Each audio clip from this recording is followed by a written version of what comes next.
Hello, Mima Sor. Meron kasi ako nabasang comment sa aking matagal ng post about sa tutorial ko kung paano ko nilinis yung sugat ko. At syempre, yung nagbigay ako ng awareness na please huwag nyo din basain or sabunan yung sugat nyo, lalo na kung fresh pa.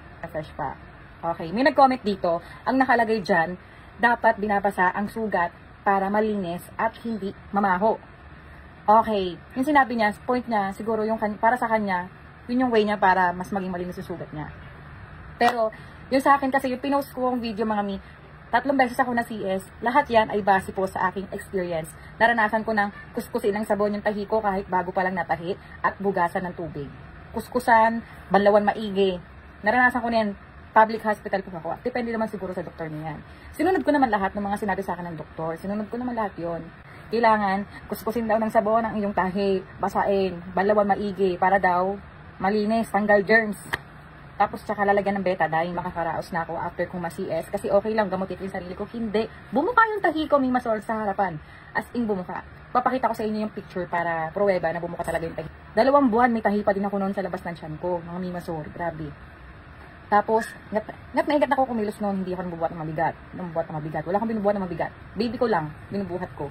Siyempre nakakapaglakad na ako nang kumikilos ako, pero hindi ako nabubuhat ng mabigat. Kasi alam ko naman yung rules pag na-CS ka. At nag-iingat ako, syempre para din sa akin at para din sa mga anak ko. Siya, basa-basa, namamasa-masa pa din siya. Tapos ito yung itsura ng bumuka yung tahi ko. Grabe, hindi ko makakalimutan yan.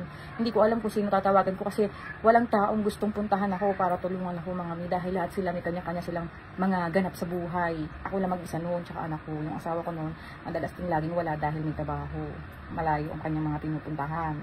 Tapos hindi ko din alam gagawin ko. Stress ako nade-depress ako noon kasi wala, ano pa lang niya, 2 months pa lang baby ko. Gusto kong bumalik sa hospital. Ang sabi pa ako sa ate ko, gusto kong bumalik sa hospital. Pero natatakot ako kasi baka, walang titingin sa anak ko. Kung babalik man ako sa hospital, sino mag-aalaga sa baby ko? Wala naman akong yaya noon. Wala pa akong yaya noon. Kasi wala rin naman akong mapupuntahan noon. Gawa ng lahat ng pamilya ko may ganap sa buhay. Sarili ko lang ang kakampi ko. So, ayan, bumuka siya mga Mima. Bumuka ng ganyan. Tapos natatakot ako kumilos kasi nung tinanay ko siyang tignan fresh na fresh pa. Yung sa balat, kita-kita pa yung makula. Bumuka yan bumuka talaga yan Bumuka talaga yan. Takot na takot ako, hindi ko alam gagawin ko Mima. Kung ikaw nasa kalagayan ko, matatakot ka. Buti nga, maliit pa lang yan hindi nakalahati. Tapos nag-keloid dyan. Wala kasi akong picture nung nag-keloid yung tahi ko. Kaya naman sa video na ginawa ko mga mi, for awareness lang sa mga Mima Sor, na gusto agad gumaling yung tahi. At gusto agad makarecover. Yun yung ginawa kong video. Hindi ako gumagawa ng fake news. Kasi lahat naman ng sinabi ko ay base lahat sa aking experience. Nasabi ko sa inyo, kung gusto nyo agad gumaling yung mga sugat nyo, recommend po itong Cutaset na to. Base po ayan sa doktor. At subok na po talaga yan. Ang bilis mag-heal ng sugat. Lalo na kapag ayan ang gamit mo. And ang bilis mag-heal ng sugat. Lalo na kapag ayan ang gamit mo. Yung Betadine kasi ang tagal bago matuyo ng sugat. Maliligo na ako pagtanggal ko ng gasa mga aba, nagulat ako yung tahi ko magsasalita na, biglang bumuka. Kinabahi kasi yung panlinis na yan, antibacterial na po yan. At syempre, hindi mo mamaho sugat mo once na nilinis mo yung panglinis sa sugat. Para mas safe at hindi magnana, huwag nyo everyday basain. Gamitan nyo ng Cutaset.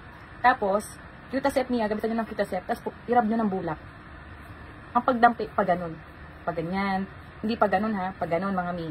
Basta nasa video na yan, yung tutorial kung paano ko nilinis sugat ko. In 2 weeks, natanggal na po yung mga tahi sa harapan ko at maayos yung itsura. Anyway, ito nga pala yung picture.